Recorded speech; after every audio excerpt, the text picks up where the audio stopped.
নমস্কার, জয় ইস্ট বেঙ্গল। আজ আমাদের লিগের অষ্টম ম্যাচ ব্যাঙ্গালোর এফসির সঙ্গে। তো যথারীতি চলে এসেছি যুবভারতী ক্রীড়াঙ্গনে। গত ম্যাচে আমাদের এই মরশুমের যে দুটো অ্যাওয়ে ম্যাচ আছে তার প্রথমটি হয়ে গেছে এবং সৌভাগ্যক্রমে আমরা সেই ম্যাচ থেকে পুরো 3 পয়েন্ট নিয়ে ফিরেছি চেন্নাইকে হারিয়ে। যদিও সেদিনকার খেলা ইস্টবেঙ্গল সুলভ হয়নি, কিন্তু দিনের শেষে জেতাটা জেতাই। আজ সেই ধারাকে বজায় রেখে আমরা এগোতে পারি কি না সেটাই দেখার, কারণ আজকে প্রতিপক্ষ চেন্নাইয়ের থেকে কিছুটা হলেও কঠিন ব্যাঙ্গালোর এফসি। এবং সবচেয়ে বড় কথা হচ্ছে ব্যাঙ্গালোর এফসি আমাদের সঙ্গে খেলা পড়লে যে ঘটনাটা ঘটে, আশা করা হচ্ছে আজকে হয়তো তার পুনরাবৃত্তি হবে না। সেটা হচ্ছে তাদের দলের যে অধিনায়ক বুড়ো ডলফিন হয়তো আবার পেনাল্টি বক্সে ঝাঁপিয়ে পড়ে পেনাল্টি আদায় করবে, যা হয়ে থাকে আমাদের সঙ্গে। পাশাপাশি আজ আমাদের মোহাম্মদ রশিদ নেই, রশিদের একটা ন্যাগিং ইনজুরি রয়েছে। তো সেই চোটটাকে কাটিয়ে তাকে আজকে কাটানোর জন্য ছুটি দেওয়া হয়েছে, আজকের স্কোয়াড লিস্টে তিনি নেই। এবং তার জায়গায় নিজেকে প্রমাণ করার সুযোগ সৌভিক চক্রবর্তী। দেখা যাক সৌভিক নিজেকে কতটা প্রমাণ করতে পারেন। আমি ঢুকে পড়ছি মাঠে, কারণ খেলা শুরু হতে আর 5 মিনিটও বাকি নেই। তিনতলায় বরাবরের মতো, সুতরাং উঠতে অনেকটা সময় লাগবে। দেখা হচ্ছে মাঠে। আশা করা যায় আজকেও সম্পূর্ণ 3 পয়েন্ট নিয়েই ঘরে ফিরব। জয় ইস্ট বেঙ্গল।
কোথায় যাচ্ছি? ওই প্রথমার্ধের খেলা শেষ। প্রতি মরশুমেই সেটা বড় মরশুম হোক ছোট মরশুম হোক, একটা ঘটনা খুব কমন, সেটা হচ্ছে একটা ম্যাচ রেফারিকে বলে দেওয়া থাকে বেছে নাও যেদিনকে ইস্ট বেঙ্গলকে শেষ করতে হবে। আজকে সেই ম্যাচের একটা নিশ্চিত ফাউল সেটা দেওয়া হলো না, এবং সেই ফাউলটা না দেওয়ার কারণে কোনো এক হঠাৎ করে মাঠের ওপারে ঝামেলা শুরু হয়ে গেল, এবং সেই ঝামেলার ফলশ্রুতি হিসাবে দেখা গেল কি মিগুয়েলকে স্ট্রেট রেড কার্ড দেখিয়ে দেওয়া হলো। মিগুয়েল বেরিয়ে যাওয়ার সময় জলের বোতলে লাথি মারলো। হয়তো এটা নিয়ে আবার একটা ইস্যু খাড়া হবে। অন্যান্য যে কোনো ক্লাব যখনই লাল কার্ড দেখে তাদের সেই লাল কার্ডগুলো বাতিল হয়ে যায়, তাদের ম্যানেজমেন্ট সেটাকে আপিলও করে। আমরা খুব ভালো মতন জানি যে আমাদের ম্যানেজমেন্ট এটা নিয়ে এখন আপিলও করবে না, আমাদের এই রেড কার্ড উঠবেও না। হতেই পারে যে মিগুয়েলকে হয়তো আগামী 3 ম্যাচের জন্য সাসপেন্ড করে দেওয়া হলো ডিসিপ্লিনারি অ্যাকশন এসব দেখিয়ে।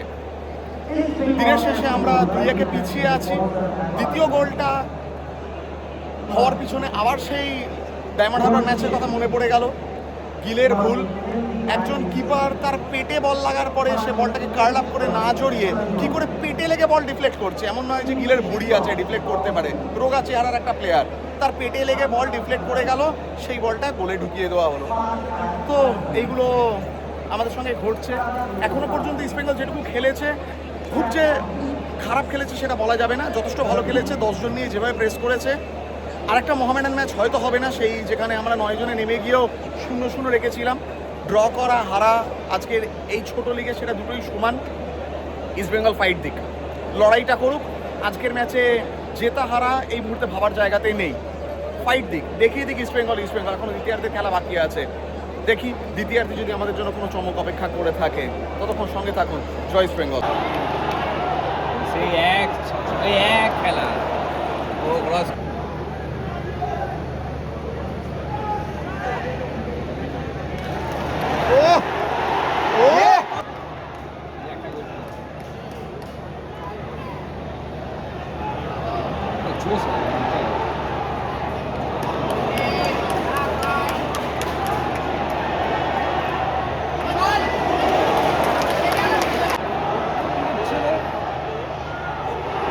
গোলটা কর ওদিকে, তুই কর না লাউড়া।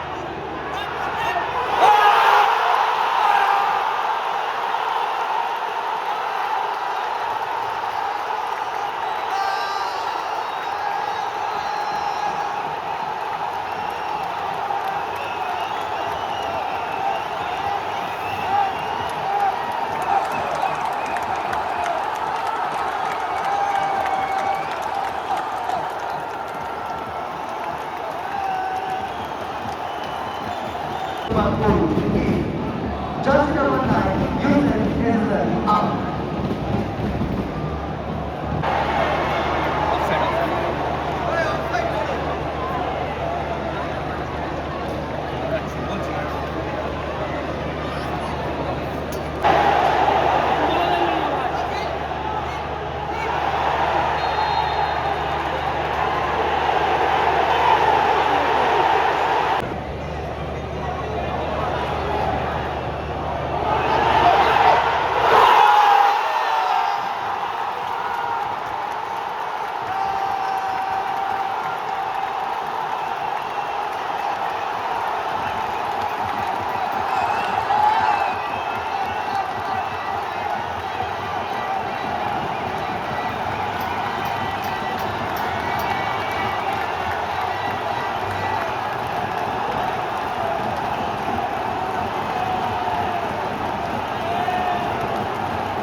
ইস্ট বেঙ্গল